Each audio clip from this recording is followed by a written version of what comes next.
Welcome to Innovation and Leadership. I'm Jess Larsen. On this episode, I'm really excited to have Caroline Boudreaux. Caroline, thanks for doing this. So glad to be here. Thanks for having me. Well, I'm so glad on the work you and your organization are doing in the world. Why don't you give people a little bit of an intro? Okay, well, I'm Caroline Boudreaux. I am the founder of the Miracle Foundation, an organization that is dedicated to finding a loving family for every child in our lifetime. It's really about orphan children and foster children finding forever homes and how most of them have extended family. And so we work with children because we know that when you take care of children, communities do better, societies do better, countries do better when their children are taken care of. So that means less homelessness, less mental illness, less crime. And, we know that in order to take care of a child, you have to take care of their family. And that's the work we do. It's awesome. Yeah, I feel like we need to start with a shout out to our mutual friend, Lindsay Hadley, for getting us introduced and all the things she's doing with Orphan Myth. And by the way, I had not seen that trailer for the Orphan Myth doc until that Sundance party we were at together. I was like on the back row, like hoping nobody saw me wiping my tears. Like, what a great program, Orphan Myth, and so glad that you guys can do stuff with it. For people who don't know much about it, can you explain this kind of meta campaign? Yeah. The idea is that there are 5.4 million children living in orphanages worldwide. 80% of them have a living parent, and it's time for them to go home. It's time for them to go back to their families. And so we work with Orphan Myth. We work with a lot of different organizations. Countries all over the world have identified that orphanages are no place for children, and they're looking for ways so that we don't even need institutions anymore. And so the work that we do is, so in the United States, we went from the orphanage system to the foster care system. Well, in the developing world, they're going from the orphanage system and they're leapfrogging over the foster care system, and they're going to a kinship model, an extended family model. Family care is what they call it. And it is working. And so that's the work of the Orphan Myth. 3 myths in the Orphan Myth. Number 1, that children that live in orphanages are actually orphans. They're not.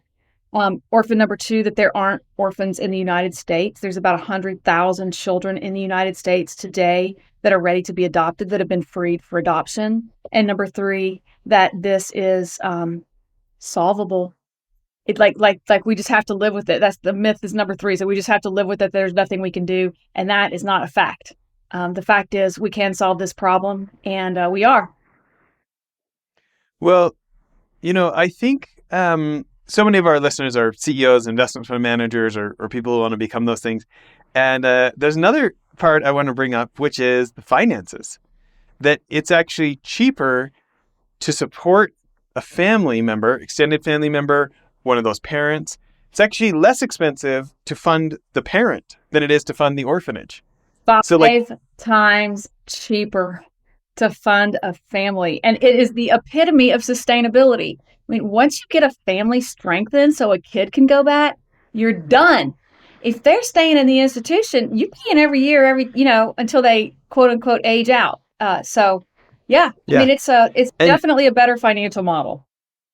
And that pales in comparison to the emotional toll of kids not being able to grow up with their families and not feeling a part of that love that as great as some of the orphanage programs are, and they're not all great, but as great as some of them are, you look at the foster care system, you look at the orphanage system compared to family members who really love and care for them for the long term. And it's obviously so much more important than the financial aspect. And yet it takes money to get anything done. And so the idea that it would be like an 80% discount to fund the better model, it appeals to my inner investor, right? Yeah, lucky us, right? Lucky us. Yeah. So it was so fun to talk about the idea of how I feel like your work actually drastically reduces the need for our charity child rescue to exist. Especially in the US, holes in the foster care system that lead to youth homelessness I mean, that issue is so enwrapped in child trafficking. They're almost the same issue. Yeah. Statistically, a kid will be kids on the streets within 48 hours will be approached by a trafficker. And there's such a emotional toll and the PTS and all the things for kids that even can get out of that system, or whether law enforcement or other aftercare facilities or people can help them get out.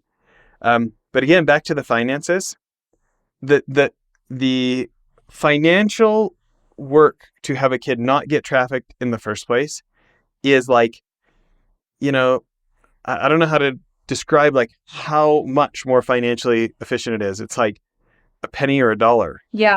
Right.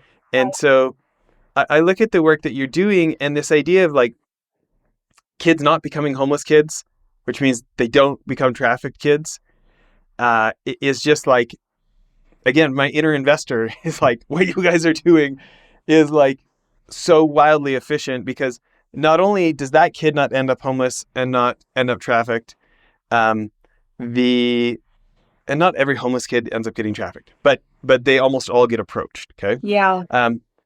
But the love in the world that this kid who grew up with this truly loving family that cared about them, and what that kid can go do for others because they're not the one needing help. I mean, it's like a major multiplication effect, right? Yeah, absolutely. And I just think I love starting with the children. And so there's three things that need to happen, and three things that we work on together with a lot of other organizations. You have to stabilize the children in the system, because there are children in the system today. So you can't just quit funding altogether foster care systems and orphanage systems. You got to stabilize those children first. But then you need to reunify the children that are in the system. So that's a family strengthening program. Whether that's foster care or orphan care, you got to do some family strengthening and reunify children with their families. And then the coolest and most important thing is to prevent children from ever entering the system. And so that's the work. So in the orphanage system, instead of a child going from a family that has a problem, because no kid is in the system because there's not a problem. There's always a problem. Let's face that. There's always a problem to fix.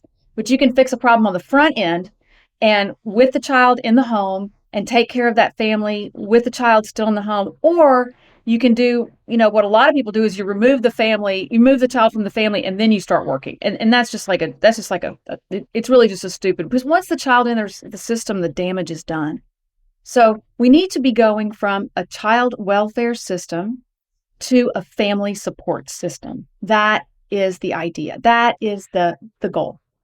Well, and some of the other people we've had on the show, for those kids that aren't going to be able to go home, there isn't a safe home for them to go to, the opportunities in adoption are incredible. We had the America's Kids Belong guys on. Yeah. And I've just been shocked by these kids. They've got something less than 1% chance of getting adopted because of their age statistically. And then they'll get permission from the state to basically make a movie trailer of the kid. And it's a 70% chance they get adopted within the first, 12 or 24 months. And it's just absurd numbers, right? Again, videos that made me cry, right? But you think about this, the 80% that can go to, you're looking internationally, right? Those 5.4 million children you talked about. Yeah. 80% that can go back to a home at a 80% discount to staying in the orphanage. And then the other, 1 point whatever million that maybe there isn't a home to go back to. But I'm so encouraged by some of the folks who have been turning orphanages into adoption centers. Yes. And helping these kids get a forever family. What a meaningful thing to be doing with your life, right? It's so powerful. And, getting orphanages to transform is really, we've just gotten better and better at it, because it's just so much easier to run a community center or run a community-based organization than it is to run an orphanage. So, these orphanages, they transform. People keep their jobs. They start helping. They become a community program. They become a feeding program. They become a school. They can become a computer lab. For other people. And so a daycare, there's all these things that these orphanages can transform into that is really good for them. They keep their jobs. They can keep track of the children. And then The coolest thing that I've seen is the agency of the children. So, we asked girls as young as 6 and boys as young as 8 who they want to go live with. And we talked to them about what's the difference between good touch versus bad touch, and our bodies ourselves, and talk to them about, we give them some life skills education, and they choose wisely. So they choose who they go home to, and they are very, very good at choosing. And so then the child identifies who they can go live with, then you go do a home study with that family, very much like an adoption, and you provide them with some of the support that you would have provided at the orphanage level. That's where you get the 20% that it costs to take them into a home. And we've just been very, very successful in getting children out of the system and back into their families. It's just been remarkable. And what countries have you operated in?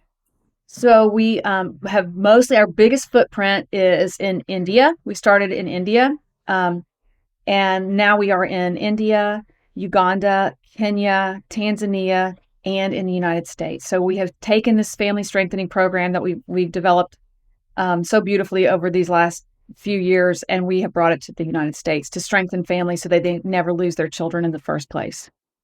Yeah. Well, can you share a success story with us? Oh my gosh. Well, yeah. So I'll take Kalpana. So Kalpana was 6 years old when she went to the institution and to the orphanage. This is an example in India. She was 6 years old. Her dad died, and her mother wasn't able to her mother mentally could not take care of her. And so she went into the institution. So we partnered with that orphanage. We asked the children with whom they could live with. Kalpana decided that she had an aunt that had come to visit her and really loved her. And so we talked to the aunt, and the aunt said, look, I would take her back in a minute, but I'm just really too poor. I can't afford her, but I love her and I want her. And so we started off with a sewing machine. So we gave her a sewing machine. She learned how to make saris, like blouses for saris, like ready-made blouses for saris in a small village like she was in. That was an awesome thing.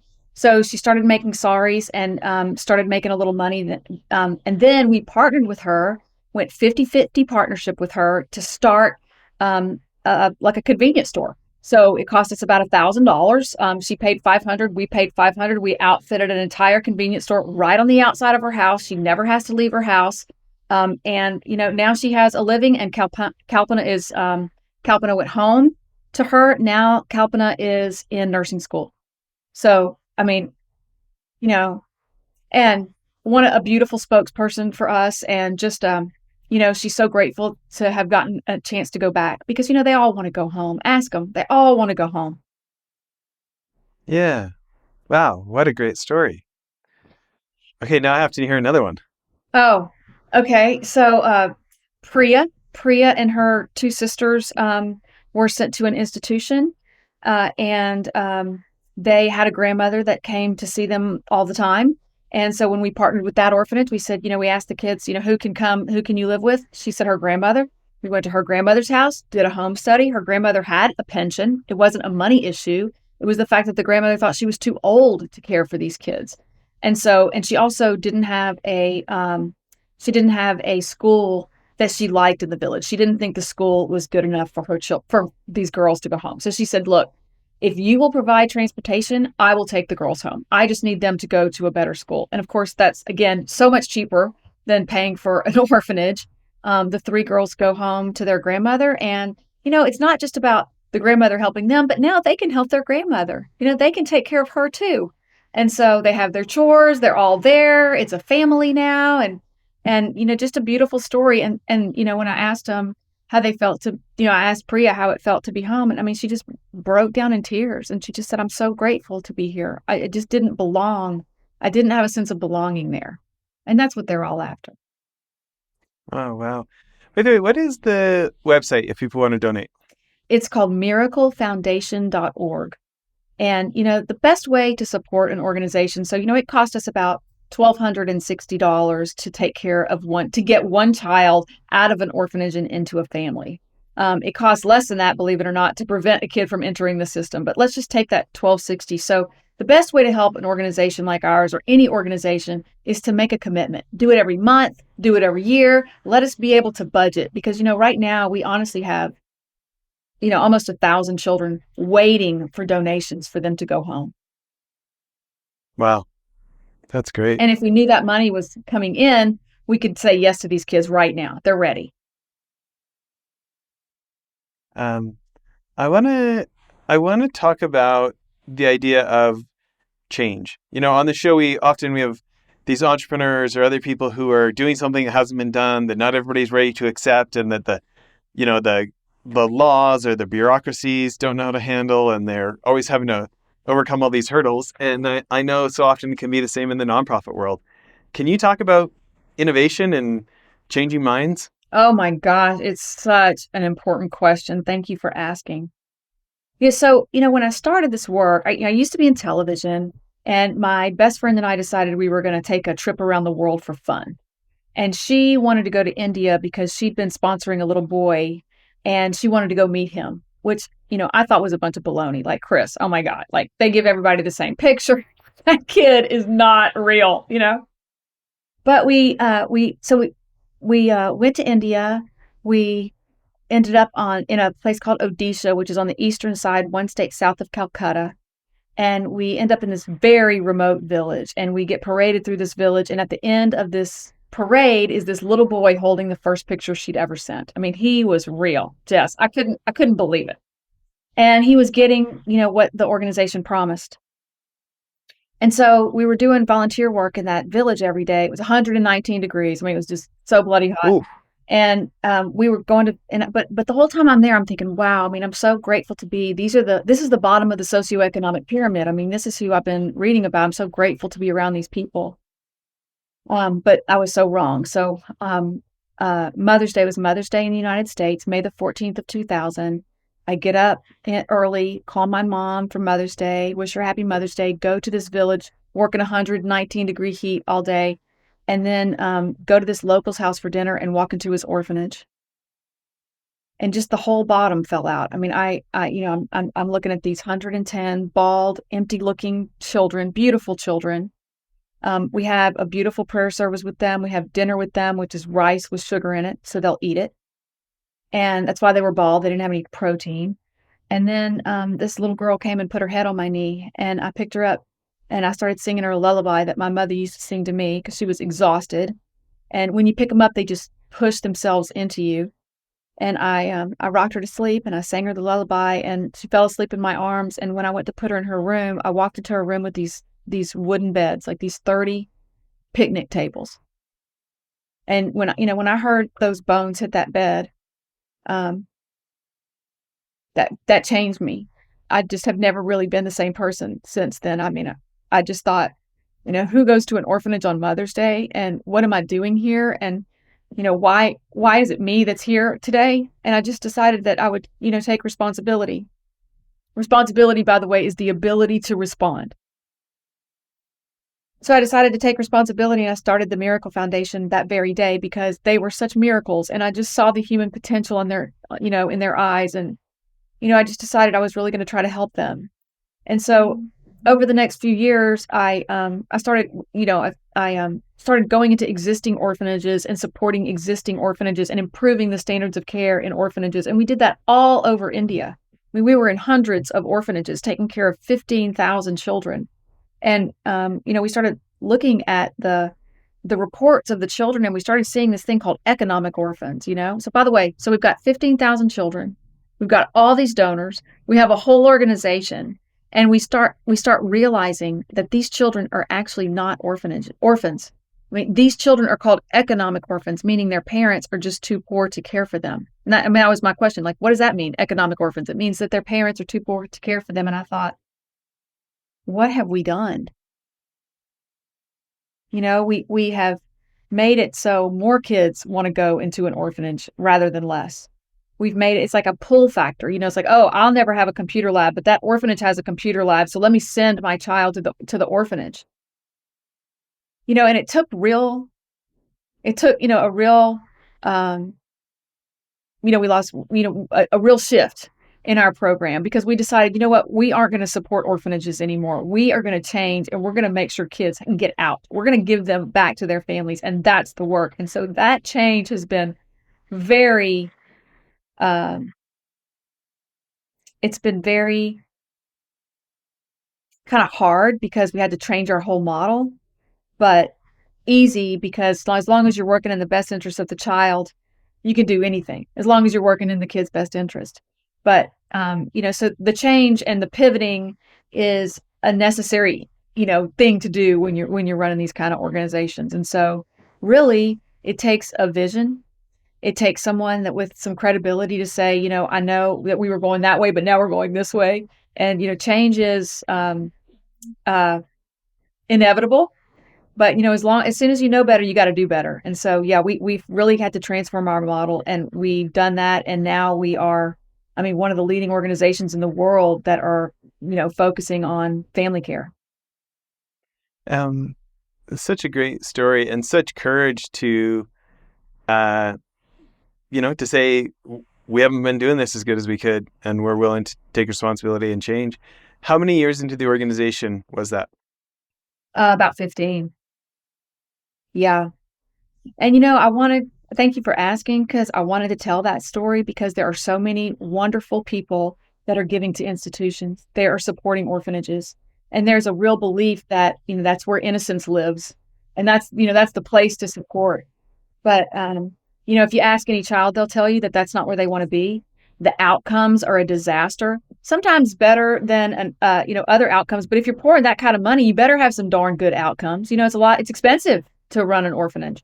And so I don't want to be that poster child of the world that needs to look at family care as a different way, but I think I am, like the person that learned how to do it differently. And that's what we need to do as a society. We need to learn how to, first of all, look at what's going on and say, look, there is a way to actually solve this. As long as you're building a better mousetrap, you're never going to solve anything. So that's the other really exciting thing about this change is that it's solvable. Boy, ask Kalpana and ask Priya. It's solved. They're home. Yeah. So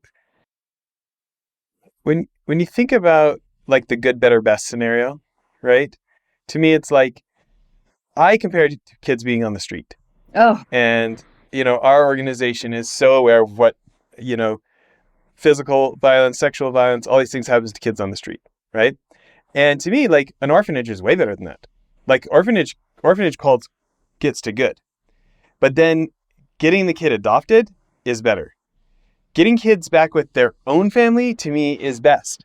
And I get that there's individual scenarios where that's not always the case, right? But as like a general rule, like this good, better, best of like, I think I love kind of the message from you guys of like, the institutions are not bad.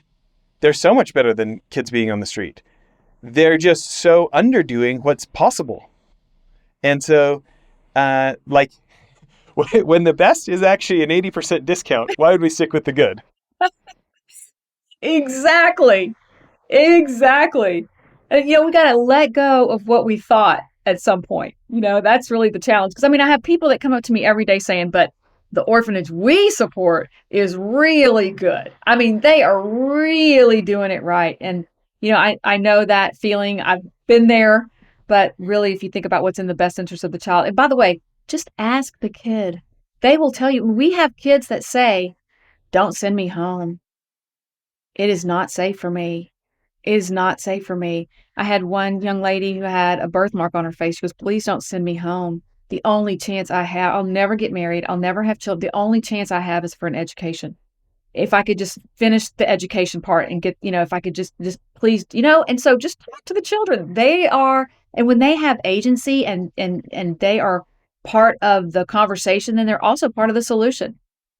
As opposed to what we're doing, we're moving them all over the place. By the way, when a child moves either from foster family to foster family, which we do an average of 7 times in this country, or they move from their family to an orphanage, that is where the danger is. It's very dangerous when children move. That's when trafficking happens. And so if we could just keep them stabilized in one place, that's magic.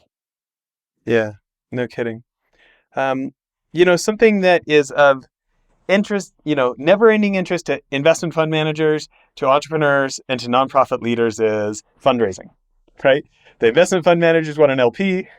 The entrepreneurs want an investor or they want a fund. The nonprofit people want a donor. So how many years have you had the organization altogether now? 23 years. 23 years. When you think about lessons in fundraising, what are a few of the lessons you feel like you've learned that the rest of us could learn from the organizations that we might be helping in a nonprofit with? Yeah, so in terms of raising the money, it's a real challenge because I'll give this bridge example. So if you're walking down the street and you see a baby drowning in the river, the only appropriate response is to jump in the river and save the baby. But what happens to nonprofits a lot of times is we see another baby in the river because now we're in the river. So now we see another baby in the river and we save that baby. We see another baby in the river and we save that baby. And we spend so much time saving the babies that we never look on the bridge and see who's throwing the babies into the river in the first place. And I think that is the challenge and the burden of nonprofits today, because donors love saving the baby. They love paying per child. Oh my gosh, that's so great. Let's just pay per child. But really, the truth is we at some point have to get up on the bridge and stop the children from entering the system. That is the challenge. And so it's a lot easier. I found it was easier to find people that would plug holes.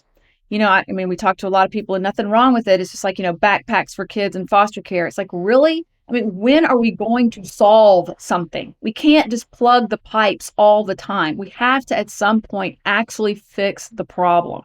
And so that's a harder conversation because people sure like the other one, but that's the conversation that I have. The other thing is, you're dealing with a heart and a mind. And so, you can pull on the heart all day, but unless you have some financial backing and really kind of show scale. Another burden of our generation is scale, because as long as there's a founder like me that's going to work every single day, 24/7 and think about it all the time, it can work. But what happens after that, which is where technology comes in, processes and procedures, other people being able to take your model. So, yes, I am a fundraiser at heart. I actually love to fundraise because I think people really want three things with their life. They want to love and be loved. They want their families to be happy, healthy, and taken care of. And they want to make a difference. And we offer that to people. Yeah. Why are you okay? Because I'm about to get some free consulting here. I'm gonna ask you to coach me. So, one of the programs we're working on. So our two big initiatives this year at Child Rescue is we're giving a Woman of the Year award to this woman who, 19-year-old, she prevented 150 of her classmates from getting trafficked by the Taliban. And amazing. It's a super dramatic story. You can go. Her name's Asma Paigir. I did a couple episodes with her. She's just incredible. And so we're giving her an award as a preventer, and we're going to help pay for. We're going to help get money for. We're raising money right now for her scholarship. She's going to Virginia Tech to study fintech, and we're trying to get CEOs who, can pay, I don't know, even a couple $1,000s for a speech to have her come talk to their group about, after being attacked and hit in the face with an AK-47 and basically threatened with her life, she risked it and got a hold of her sister in the military, and the Americans were able to force the Taliban to give the kids back, and so trying to help her create like a public speaking career to help pay for her college and pay for her life. And now her parents have escaped from Afghanistan as well, and now they're over in the States as well, and they're starting life over. The Taliban stole her stuff when she went into the airport. The only thing she was allowed to keep was her actual passport, so she showed up here with literally zero, right? So we're gonna give her an award as a preventer and show that, like, hey, one person can make a huge difference, right? And try and get some scholarship money for her and some speaking gigs for her. And then the other one on the prevention side is law enforcement training. We've got some individuals from the intelligence community who work very closely with law enforcement, and who basically are willing to teach an unclassified version of a course to American law enforcement on how to recruit a double agent in a gang. So you look at who's selling kids in America: MS-13, Hells Angels, Bloods and Crips in LA. A lot of them are selling less drugs now and more children because they can sell them multiple times. Oh, and God. Yeah. And so getting those kids out is super important, right? But when you do like a one and done sting, when the cops do a one and done sting, like the kind of stuff that's on the news a lot, that's so meaningful to that one kid or young woman who they got out, right? But they didn't exactly like end trafficking in that city. It's like getting, like, if it was drugs, that's like getting the equivalent of the street level dealer, right? but they're not getting the kingpins because they're not even trying, because they're A, not being asked to, and B, not given the training on how. So we are, our pilot program this year, we're putting money together for to have these, FBI and CIA and DIA and Delta Force and all these guys do a 6-month coaching, like training plus 6 months of coaching to teach cops how to basically not be a cop, because they're not going to have a badge, they're not going to have a gun. They're going to go befriend somebody in the gang who, there's some other stuff to it of like knowing who to recruit, but like they're going to befriend somebody just like, a spy who's trying to figure out, is this country trying to send a nuclear bomb to America, right? Like it's not blackmail, like do this or I'll put you in jail. It's like befriend them to the point that somebody says, hey, I don't think it's good that our gang sells drugs, but it keeps me up at night. They're selling kids. I wish I could do something about this, Yeah. Right? Right. And that at which point the officer's like, well, what if I could help you with that? Right? I haven't told you everything about myself. This is a lot of uncopness. Okay. No badge, no gun, no force, no do this or I'll put you in jail. Do you know what I mean? It's a different skill set. So, but if they can not only, so this person who stays in the gang for 5-6 years, right? They're giving cops, like bust after bust after bust after bust after bust, like the potential to like essentially defund this organization because they just keep getting caught over and over and over, right? Becomes more plausible. And so the ability for that organization to hurt kids, I mean, A, get kids out, but B, reduce their ability to hurt kids in the first place and, have them decide that this is not the business for them, Yeah. So it's not something we can fundraise per kid. We don't know how many kids that operation, we don't know how many people this cop will recruit after the cop gets this skill set. We don't know how many double agents he'll recruit over his lifetime. We don't know how many kids will get saved over their lifetime. Yeah. But we feel like it's pretty reasonable representation that it's much less expensive to the system to have a kid not get trafficked in the first place, and B, from a humanitarian standpoint, much 100 times more important, right? Right. But this is not what law enforcement have traditionally been trained on. Like, there's very few spots in the FBI Academy, and you have to get a top secret clearance, and you have to have a month off work to go take the class.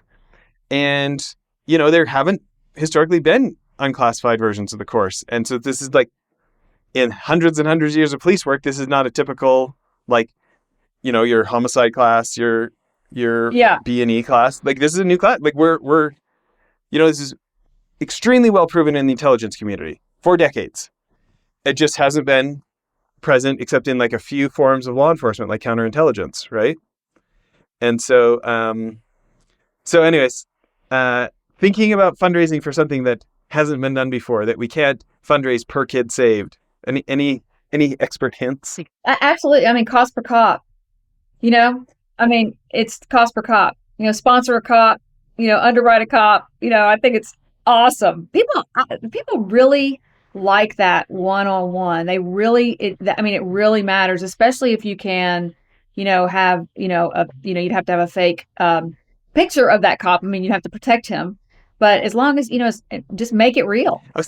That's such a good idea. Maybe we could like let them choose their own code names, like you be Maverick and Iceman.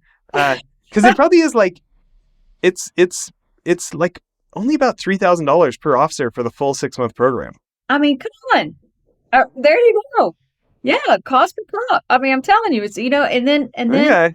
Then they get to, of course, you're going to have metrics. You got to take care of your metrics. You got to, count. And then, it's a pilot program. It's seed funding. So, some people really love that initial, oh my God, we were at Miracle Foundation, we're fortunate because we knew we were going to lose a lot of donors. We lost a lot of donors. We lost a lot of a couple board members. I mean, it was a costly thing to do to transform our model and our methodology. And we had a seed funder that came in alongside us and just said, I will cover you for a couple of years. I know it's a hard thing to do. And, this catalyst funding, the seed funding, if you will, because we didn't have any proof that it would work. Yeah, that's great. Okay. When I change the website homepage of childrescueassociation.org, I'm going to send it to you. You can tell me if I did it right. I'd love that. Yeah. Yeah. Right. But it's a good point because, I mean, I probably only need we only need like 10 cops for the first pilot program. Like it's only like 30 grand for the first pilot program, but I should break it up per cop, huh? Well, it depends on who you're talking to, but yeah, Yeah. I mean, maybe you ask somebody to do 5 cops, Yeah. another person to do Okay. 5 cop, but yeah, and then you have this nice, I like it that you have these nice tangible numbers. You need 30 cops. Great. Is that what you said? Yeah. How many cops do you need? 10 cops. 10 cops. Yeah, 10 cops. Absolutely. Okay. Okay. I'm going to do it. Um, uh, I want to go, let's go back. I want to hear another Miracle Foundation story. Oh, let me see here. There are so many. One of the things that, we talk about stabilizing children in the system. So one of the things that we do is we work with case managers and social workers in the United States and give them tools and training and, basically an app.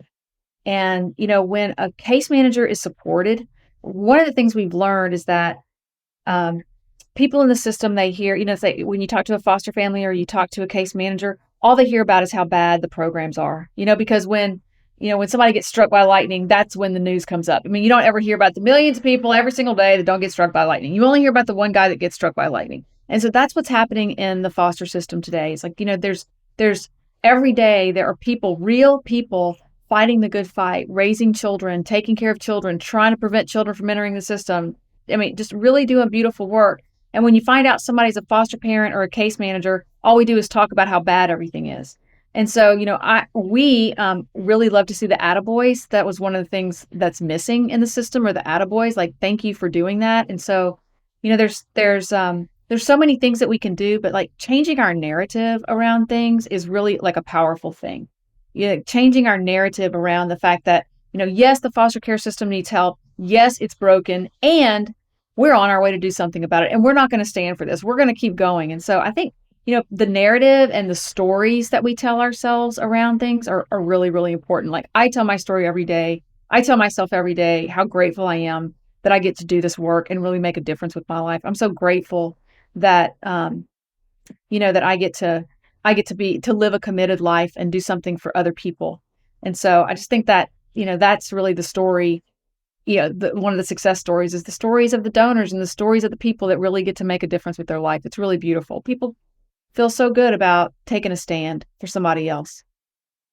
Yeah. Yeah. Yeah. And, No I'd really kidding. ask your listeners, are they taking a stand? Are they on purpose taking a stand for someone or something?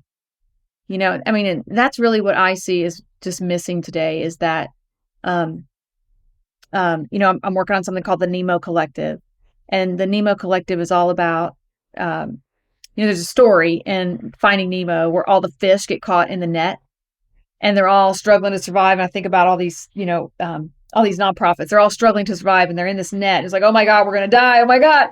And Nemo swims in the middle of the net and he says, swim down. And they all swim down and they ultimately break the net.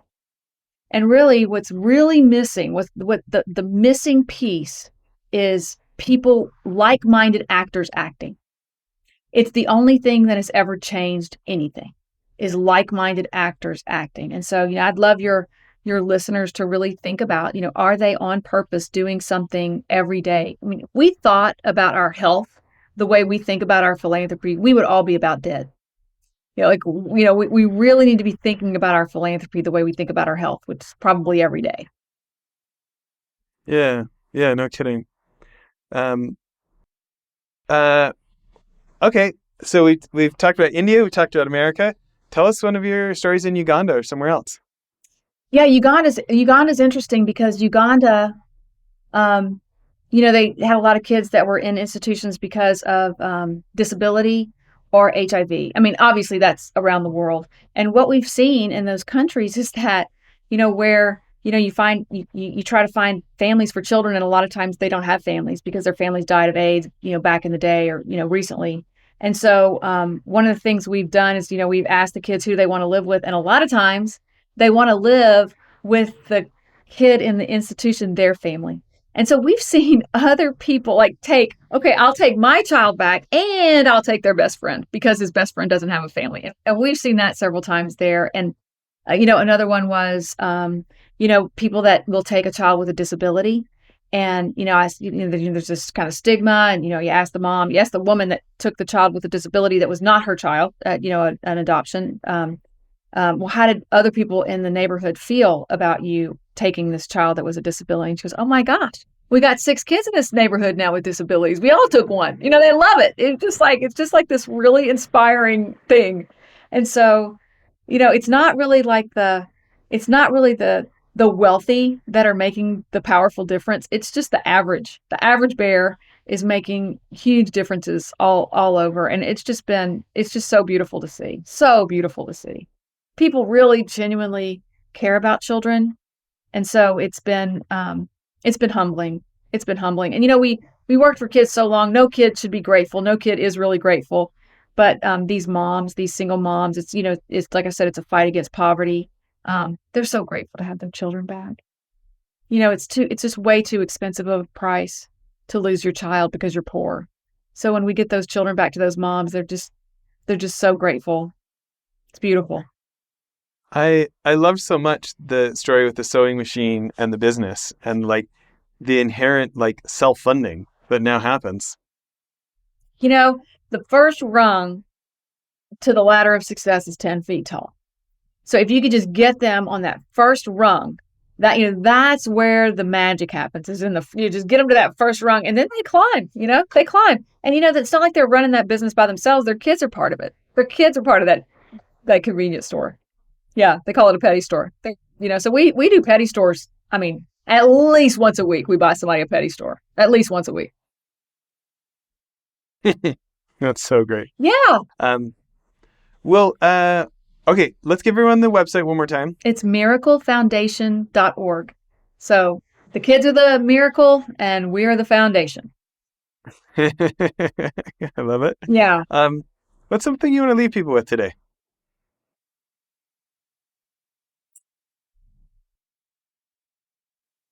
Just thank them for listening, for sure. Thank you all for listening. I appreciate it. Taking the time out of your day to listen to something important. And if it calls you, take a stand with us and let's solve this problem. And, if we can get together, if we can all fly in the same formation, if we can all swim down at the same time and do it for a few years, then we can really break the net and everybody can swim free and we can really help a lot of people. And then if you can do it in this space and you can do it in the trafficking space and you can do it in the water space and we can do it in the education space, we all need to start forming collectives and focus. That's a great message. I'm glad that's what you chose. Listen, this has been so much fun. Thanks for making time to do this. Thank you, Jess. I really, really appreciate the time and the energy and the recognition of this really great work. And then, of course, the documentary's coming out, which is so exciting. And I'm glad you got to see the trailer. It's a really good documentary, and it's all about this work. And actually, if people want to find out, like, do they already have a website up for the Orphan Myth documentary, or should they just Google it? How do they find out when timing on that? There is a website for the orphanmyth.org. I do probably be on there. Yeah, I do think it's on there. Yeah, and they should find out. But it's in trailer. We were at Sundance.